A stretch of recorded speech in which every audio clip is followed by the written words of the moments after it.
ఇంకా క్యూరియాసిటీ పెంచే విధానంగా. అయితే నరుకుడు అనేది కామనే, దేనికి నరుకుతున్నాడు అనేది ఒక కిస్ట్ ఇచ్చారు.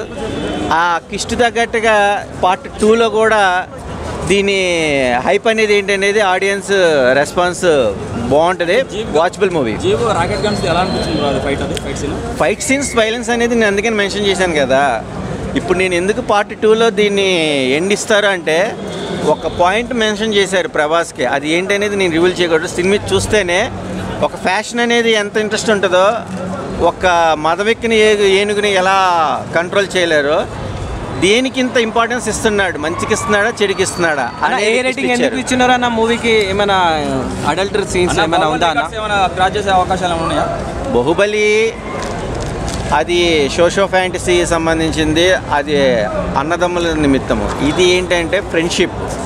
సో ఫ్రెండ్షిప్ తగ్గట్టుగా మదర్ తగ్గట్టుగా ఎవరికి ఎంత ప్రాముఖ్యత ఇవ్వాలో అన్ని యాంగిల్స్లో హ్యాండిల్ చేశారు. దేని కాన్సెప్ట్ దాందే కాబట్టి కంపోజిషన్ అయితే చేయలేము.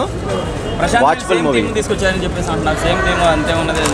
కేజీఎఫ్ లాగా ఉంది అని చెప్తున్నారు. పబ్లిసిటీ కాకపోయినా సరే వాళ్ళ ఇంటర్వ్యూలో కూడా కాన్సారా అనే ఒక క్యాప్షుల్ తీసుకొని 1000 years బ్యాక్ కేజీఎఫ్ అదంతా మాఫియాకి సంబంధించింది, బాహుబలి అనేది రాజ్యాలకు సంబంధించింది. ఈ కాన్సార్ అనేది ఏంటి ఆ స్క్రీన్ మీద చూస్తేనే కదా తెలిసేది. చిన్నపిల్లలు చూడొచ్చు అన్న మూవీ. అందరూ చూడొచ్చు, అందరికీ కనెక్ట్ అవుతుంది.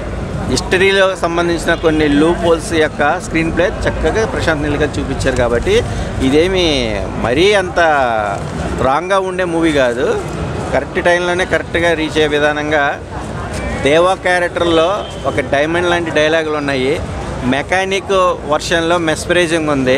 డైనోసార్ అనేది ఏంటి అనేది, ఆ వైలెన్స్ ఏంటి అనేది బాగా చూపించారు. ప్రభాస్కి ఒక మిర్చి, ఛత్రపతి తర్వాత మాస్ సినిమా 6 years తర్వాత బాహుబలి తర్వాత ఎన్నో ప్రాజెక్టులు చేసుకుంటూ వచ్చాడు. కానీ ఈ సలార్ అనేది ఒక బ్రేక్ ఈవెన్ అనుకోవచ్చు. All the best movie. Rating 4 out of 5.